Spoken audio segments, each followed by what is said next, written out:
Furaha yangu kukaribisha katika dakika hizi chache ambapo tunakwenda kujadili somo la muhimu sana, na somo letu ni kuhusu mzaliwa wa kwanza. Na kwa wale mnaonifuatilia kwenye social media, kwenye Facebook, kwenye Facebook yangu na kwenye page yangu nilikuwa nimeweka mjadala kuhusu mzaliwa wa kwanza, na nikataka kupata mapendekezo ya watu mbalimbali, na watu wengi wamejibu na yametolewa mapendekezo mengi. Kama bado hujaona hilo, basi ninakukaribisha, nenda kwenye page ya Dr. Zakayo Nzogere ama Facebook yangu ya Zakayo Nzogere, na utaona mjadala uliokuwa unaendelea. Na katika mjadala ule tulikuwa tunaangalia, je, mtoto wa kwanza ama mzao wa kwanza ni nani kwenye familia hizi nne? Tukatoa familia ya kwanza ni ya familia ambayo mke kabla hajaolewa alikuwa na mtoto, labda alikuwa ameolewa, mume wake akawa amefariki, sasa ameolewa tena, lakini alikuwa na uzao ama alipata mtoto kwa namna moja ama nyingine, na ameingia kwenye ndoa hii mpya sasa akiwa na mtoto, alafu baadaye wanapata mtoto mwingine katika hii ndoa. Sasa hapo mzao wa kwanza ni yupi? Ni huyu ambaye mama amekuja naye ama yule ambaye amezaliwa kwenye hii ndoa? Swali la pili lilikuwa kwenye familia ambayo ni baba amekuja na mtoto, na baadaye yeye na mke wake kwenye hii ndoa mpya sasa wamepata mtoto. Hapo mzao wa kwanza ni yupi? Ni huyu ambaye baba alikuja naye ama ni yule ambaye wamempata? La tatu lilikuwa kwenye ndoa ambayo mwanaume na mwanamke, wote mume na mke, kila mmoja ameingia kwenye ndoa akiwa na watoto wake, amekuja na watoto, ama huyu amekuja na mtoto na huyu amekuja na mtoto, na baadaye wakapata tena mtoto mwingine wakiwa pamoja. Hapo mzao wa kwanza ni yupi? Je, wataangalia umri, nani ni mkubwa kati ya hawa watatu, huyu aliyekuja na mama ama aliyekuja na baba? Nani anakuwa ni mzao wa kwanza? Na jambo la nne, tukaangalia kwenye familia ambazo kwa bahati mbaya mtoto wao wa kwanza alifariki. Je, wanapopata mtoto wa pili, mtoto wa kwanza anakuwa ni yupi?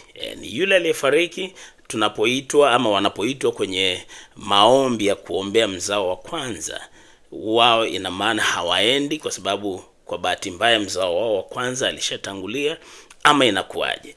Kwa hivyo haya ni baadhi ya maswali tukataka tupate majibu na kushauriana.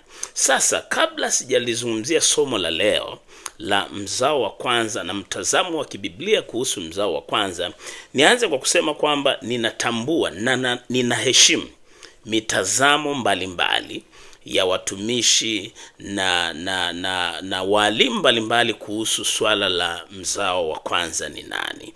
Kwa hivyo siko hapa kubishana na yeyote ama kufanya debate, bali niko hapa kutoa mtazamo wangu na mimi kwa jinsi ambavyo nimeyasoma maandiko na kuyaelewa kwamba Biblia inasema nini kuhusu huyu mzao wa kwanza. Kwa hivyo ninaheshimu na ninatambua mitazamo ya watumishi wengine, na siko hapa kupambana na mtumishi yoyote. Kwa hivyo naomba hilo lieleweke. Jambo la pili ambalo pia limejitokeza kwenye Facebook wakati nilivyoweka yale maswali, kuhoji fundisho lolote lililofundishwa na yoyote sio dhambi na sio alama ya uasi. Kwamba kama ukihoji, labda umefundishwa na mtu somo fulani alafu ukahoji, je, hili jambo likoje kimaandiko, sio tatizo. Maana hiyo ndio maturity, ndio kukomaa na ndio kujua mambo. Tunaona mfano mzuri kwenye kitabu cha Matendo ya Mitume sura ya 17 kuanzia ule mstari wa 11. Watu wa kanisa la Beroya, Biblia inasema walimsikiliza mtume Paulo wakati anafundisha kwa makini na kwa furaha, lakini waliporudi nyumbani, Biblia inasema wakayachunguza maandiko ili wapate kujua na kuona kama kweli yale ambayo mtume Paulo alikuwa anafundisha ni sahihi kulingana na maandiko. Kwa hivyo kama hawa watu wa Beroya waliweza kumquestion Paulo ama kuweza cross check, kuyapitia tena yale mafundisho yake na kulinganisha na maandiko, sisi pia tunaweza kufanya hivyo, na wala sio kiburi, wala sio dhambi, wala sio uasi. Kwa hivyo tafadhali tusigeuze nia ya kuuliza maswali. Ni vizuri kuuliza maswali. Hata wanafunzi wa Yesu walimuuliza maswali pale ambapo walikuwa hawaelewi. Sasa tuanze kwa kuona katika Biblia mzaliwa wa kwanza ni nani? Mzaliwa wa kwanza ni nani? Sasa jibu la swali hili linaweza kuangaliwa katika namna 4. Namna ya kwanza ni kitamaduni, traditionally. Kitamaduni ni kwamba watu wengi humuona mzaliwa wa kwanza kuwa ni yule aliyezaliwa wa kwanza katika familia. Kwa hivyo mtoto wa kwanza kuzaliwa, huyo ni mzaliwa wa kwanza traditionally. Lakini kwa namna ya pili, kuangalia kiroho, Biblia inaonyesha kwamba kuna tofauti ya mzaliwa wa kwanza na mtoto wa ahadi ama agano maalum la Mungu. Nataka nirudie. Biblia inaonyesha kwa wazi kuna mtu anaitwa mzaliwa wa kwanza, lakini kuna mtu ama mtoto anayeitwa mtoto wa ahadi ama agano maalum la Mungu ama na Mungu. Kwa mfano, Ishmael alikuwa wa kwanza kuzaliwa kwa Ibrahim. Ishmael alikuwa ndo mtoto wa kwanza kuzaliwa baada ya Hajiri kuzaa naye mtoto wa kwanza. Lakini mtoto wa ahadi alikuwa ni Isaka. Mtoto wa ahadi alikuwa ni Isaka. Tunasoma hiyo katika Mwanzo 16 hadi ile Mwanzo sura ya 21, utapata hizi habari kwamba yule mtoto wa kwanza wa Ibrahim ni Ishmael, lakini mtoto wa ahadi aliyekuwa na agano na Mungu alikuwa ni yule Isaka. Ukimwangalia Esau na Yakobo, ni kweli Esau alikuwa ni mtoto wa kwanza kuzaliwa. Kumbuka kwanza Esau na Yakobo ni mapacha, lakini aliyetoka wa kwanza tumboni ndo anahesabiwa kama mkubwa ama ndio uzao wa kwanza. Kwa hivyo Esau alikuwa ni wa kwanza, lakini mtoto wa ahadi ama agano na Mungu alikuwa ni Yakobo. Okay? Kwa hivyo tunaona kwamba tunaposoma maandiko, kuzaliwa kwanza si lazima kuwe sawa na mtu kuchaguliwa na Mungu kwa jambo ama shughuli maalum. Kwa hivyo mtu anaweza akawa wa kwanza kuzaliwa akachaguliwa na Mungu kwa ajili ya kitu fulani maalum, na anaweza akawa wa pili, wa tatu, wa mwisho na bado akawa amechaguliwa na Mungu. Kwa hivyo kuna tofauti ya mzao wa kwanza na mzao wa ahadi ama agano. Kwenye Biblia tunaona hilo. Jambo la tatu la kuangalia mzao wa kwanza ni nani ni kwa kufuata wajibu ama kiwajibu, responsibility. Kwamba katika agano la kale, tunaposoma Biblia, mzaliwa wa kwanza wa kiume alikuwa na nafasi maalum ya kuwa ni mtu aliyewekwa wakfu kwa ajili ya familia, urithi na uwakilishi wa familia mbele za Mungu. Ukisoma katika Kutoka 13 na Kumbukumbu la Torati 21 inaelezea haya mambo. Na kwa hivyo kulikuwa kuna wajibu. Kwa hivyo huyu mzaliwa wa kwanza alikuwa ndio anaonekana kama ndio mrithi wa familia na kusimamia, na hii wajibu inatokana pia na jamii nyingi. Wanaona mtoto wa kwanza ama mzaliwa wa kwanza anapokea wajibu, especially wa kiume, na katika agano la kale alikuwa anapokea wajibu kutoka kwa baba. Na aina ya 4 ama namna ya 4 ya kuangalia mzao wa kwanza ni swala la kisaikolojia. Kisaikolojia, yule mzaliwa wa kwanza mara nyingi wengi tunatazamia kwamba huyu mtoto wa kwanza anawekewa matarajio makubwa. Kwa mfano, yeye anatakiwa kuonyesha example, kuwa mfano kwa ndugu zake, kubeba historia ya familia na kuwasaidia wadogo wake. Sasa haya yote yako katika uwanda wa kisaikolojia, kwamba tunategemea hivyo, tunawaza namna hiyo, lakini haina maana mtoto wa pili hawezi kuongoza familia ama mtoto wa tatu. Lakini kisaikolojia tunajikuta tumeweza kumweka katika makundi hayo. Sasa kuna mahusiano gani kati ya nafasi ya kuzaliwa na mafanikio ya kiroho ama kimwili? Kuna mahusiano gani kati ya wewe umezaliwa wangapi kwenye familia na mafanikio yako ya kimwili ama kiroho? Kuna mahusiano gani? Sasa hili swali ni swali kubwa. Je, kwa kuwa mzaliwa wa kwanza kuna uhusiano wa lazima na mafanikio ama upendeleo wa kiungu ama kuwa na nafasi fulani ya kiroho kwa sababu tu wewe ni mzaliwa wa kwanza? Tunapoiangalia Biblia, jibu ni hapana. Mungu anaweza kumchagua na kumtumia yoyote bila kujali nafasi yake ya kuzaliwa. Tunayo mifano mbalimbali katika Biblia. Kwa mfano, watoto wa baba yetu wa kwanza Adamu, alikuwepo Kaini na Abili. Unasoma Mwanzo sura ya 4 kuanzia mstari wa 3 hadi wa 5. Mungu akamkubali Abeli, lakini akamkataa Kaini. Kwa hivyo haijalishi nafasi yako ya kuzaliwa katika mambo ya kiroho, Mungu haangalii hivyo. Kwa mfano, Musa alikuwa ni mtoto wa mwisho kwenye familia yao. Dada yake alikuwa ni Miriam, kaka yake ni Haruni. Musa ni mtoto wa mwisho, lakini bado Mungu akamchagua Musa kuwa kiongozi wa familia, lakini pia akawa kiongozi wa kuwatoa wana wa Israeli kutoka utumwani. Ukimwangalia mtu mwingine kama Yusufu alikuwa ni mtoto wa Yakobo. Yusufu yeye alikuwa ni mtoto wa 11. Yakobo alikuwa na watoto 12. Yusufu ni wa 11. Lakini Mungu akamchagua Yusufu akawa kiongozi na kuwakomboa wana wa Israeli na njaa, lakini akakomboa taifa la Misri pamoja na ulimwengu wa wakati ule kwa mapigo ya njaa ya miaka 7. Kwa hivyo tunaona Mungu alimtumia japokuwa alikuwa ni mtoto wa 11. Lakini katika familia hiyo ya Yakobo, Mungu akachagua tena mtoto mwingine, mtoto wa 4, anaitwa Yuda. Kumbuka wa kwanza alikuwa Ruben. Mungu akamchagua Yuda kwamba kwa kupitia Yuda mkombozi Yesu Kristo atakuja kuzaliwa. Kwenye familia hiyo moja, Mungu akachagua watu na akawatumia kwa namna ya tofauti. Tunachokiona ni kwamba nafasi yako ya kuzaliwa haijalishi Mungu atakutumiaje, ama una umuhimu gani kiroho ama hauna umuhimu kiroho. Okay? Sasa kuna mtu kama Daudi alikuwa ni mtoto wa mwisho, mtoto wa 8 kwa baba yake Yese. Kuna mtu kama Yefta. Ukisoma habari ya Yefta kwenye kitabu cha Waamuzi sura ya 11 na sura yote ya 11, Yefta alikuwa ni mtoto wa nje ya ndoa, na Biblia inasema mama yake alikuwa kahaba.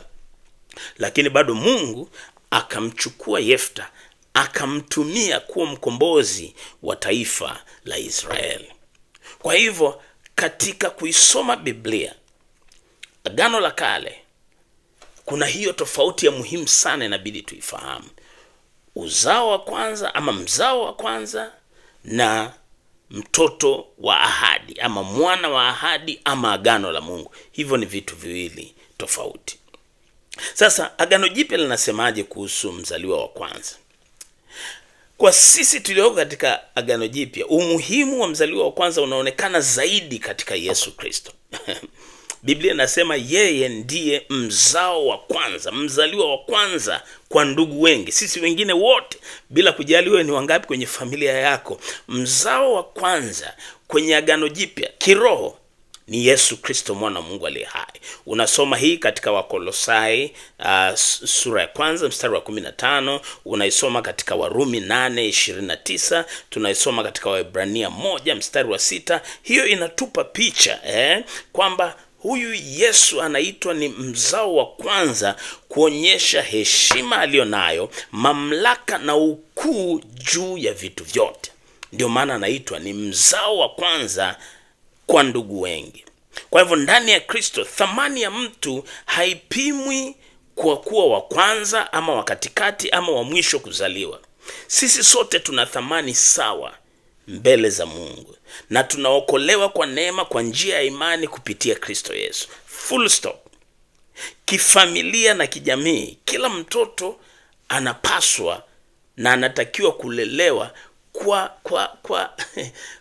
kwa namna ile kwa thamani ile, kwa sababu kila mtoto, japokuwa kila mtoto ni tofauti, lakini kila mtoto ni wa thamani, bila kujali ana uwezo gani ama na mapungufu gani. Katika Agano Jipya tunatiwa moyo kuwalea watoto wetu wote kwa namna nzuri. Biblia inasema enyi wazazi msiwachokoze, kina baba msiwachokoze watoto wenu, msije mkawakwaza wakafanya mkajikuta wanamwacha Mungu. Kwa hivyo katika Agano Jipya kila mtoto ni wa muhimu, bila kujali ni wangapi kuzaliwa.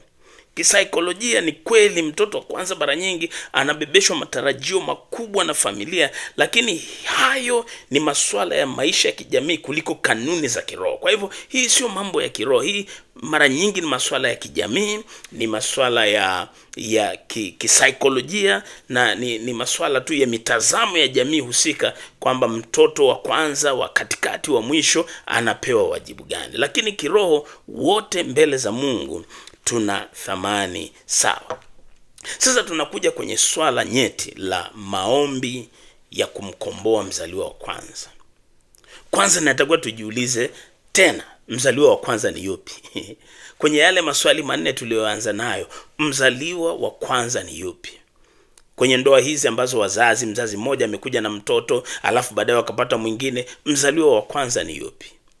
Kwenye familia zile ambazo mtoto wa kwanza kwa bahati mbaya labda ametwaliwa, wamepata mtoto mwingine, mzaliwa wa kwanza ni yupi? Ama hawahusiki na maombi ya mzaliwa wa kwanza?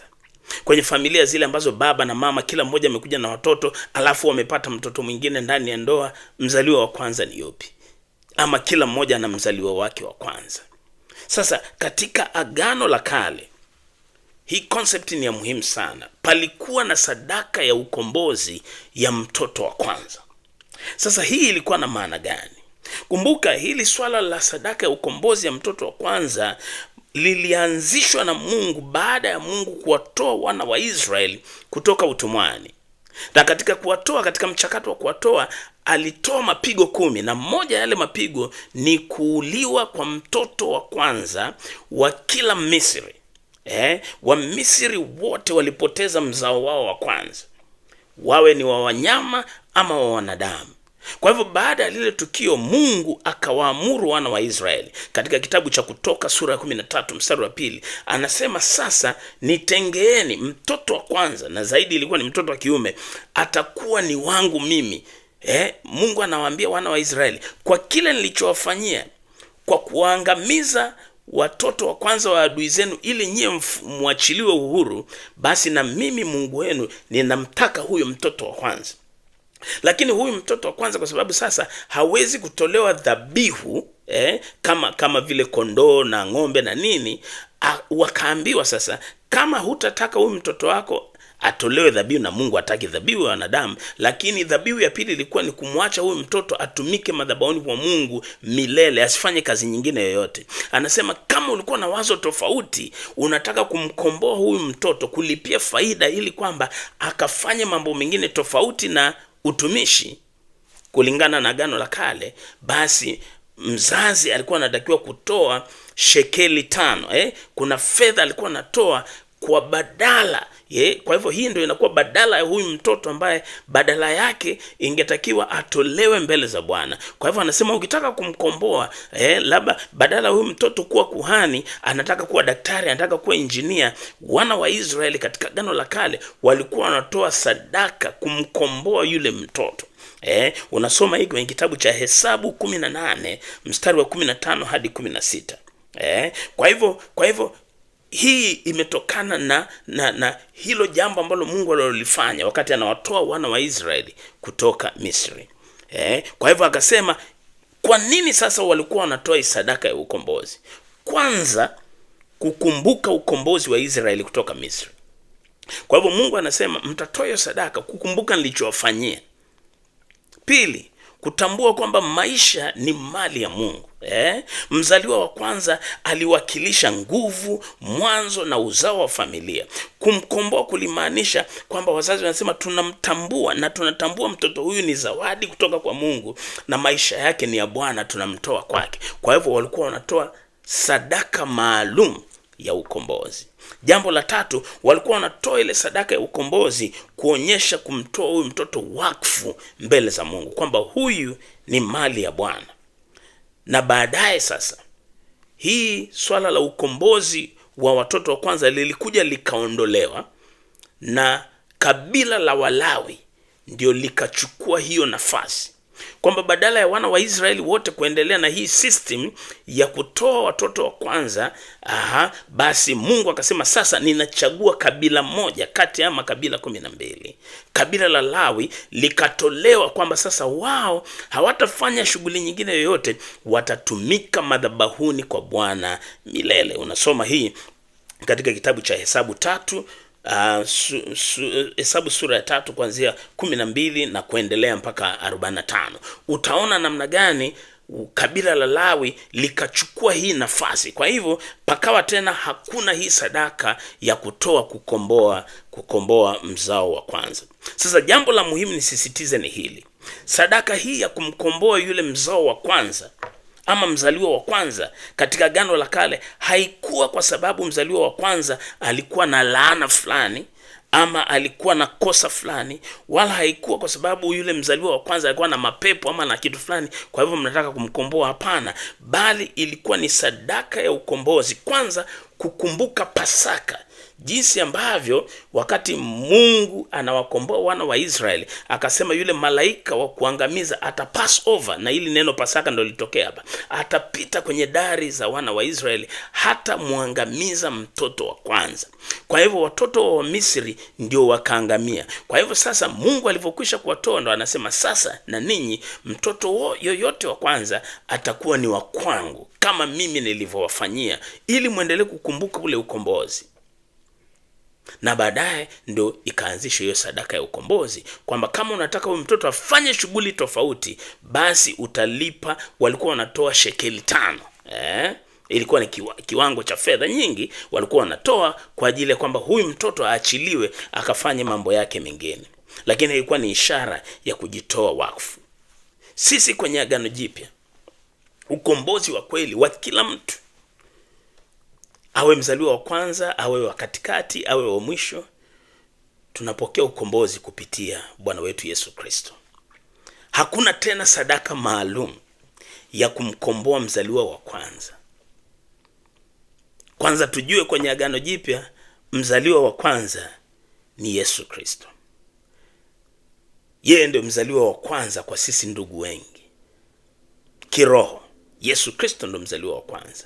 Lakini katika familia zetu tunarudi pale, mtoto wa kwanza ni yupi? Mzaliwa wa kwanza ni yupi? Hili ni swala lenye utata kwenye familia mbalimbali.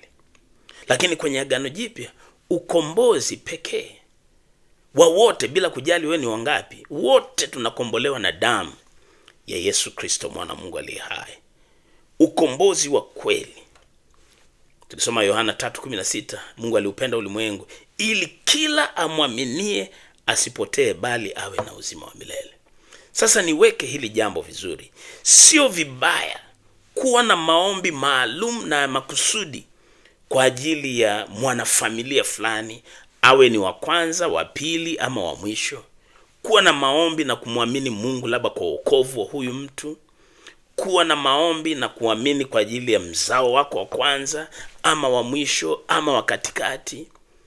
Hilo sio jambo baya, ni jambo zuri, na lazima tuwaombee watoto wetu na uzao wetu.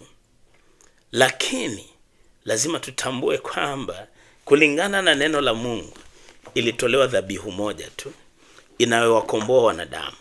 Yesu Kristo alisulubiwa once for all. Alisulubiwa mara moja kwa vizazi vyote. Haihitajiki sadaka nyingine ya kumkomboa yule na yule na yule. Zaidi sana tuwaombee. Ombea familia yako, ombea watoto wako kwamba wapate kumjua Yesu Kristo kama Bwana na Mwokozi wa maisha yao. Kwa hivyo kwa mtazamo wangu, huu ndio uelewa wa kibiblia kuhusu mzaliwa wa kwanza. Kwenye Agano la Kale, mzaliwa wa kwanza alikuwa ni tofauti na mtoto wa ahadi ama agano la Mungu. Kwa hivyo kwenye familia Mungu alikuwa anachagua yeyote aliyoko tayari. Kuna watoto wa kwanza Mungu aliwatumia, kuna watoto wa katikati Mungu aliwatumia, kuna watoto wa mwisho Mungu aliwatumia, kuna watoto waliozaliwa nje ya ndoa Mungu aliwatumia, kama wakina Yefta, alizaliwa na mama ambaye alikuwa ni kahaba lakini bado Mungu akamtumia. Kwa hivyo kwa Mungu yeye haangalii hilo. Lakini kikubwa ni kwamba hili ni swala, mara nyingi ni swala tu la kijamii, ni swala la kisaikolojia. Mara nyingine tunakuwa na matazamio fulani kwa wale ambao ni uzao wa kwanza, kulingana na tafsiri zetu mzao wa kwanza ni nani. Lakini mbele za Mungu wote ni sawa. Mungu anamchagua yoyote, anamtumia yoyote anavyotaka. Mungu wa mbinguni awabariki, na niseme tena, ninaheshimu wale wenye mitazamo tofauti na mtazamo wangu, na siko hapa kumkosoa mtu, niko hapa kuelezea kile ambacho nimekielewa katika maandiko. Mungu akubariki rafiki yangu.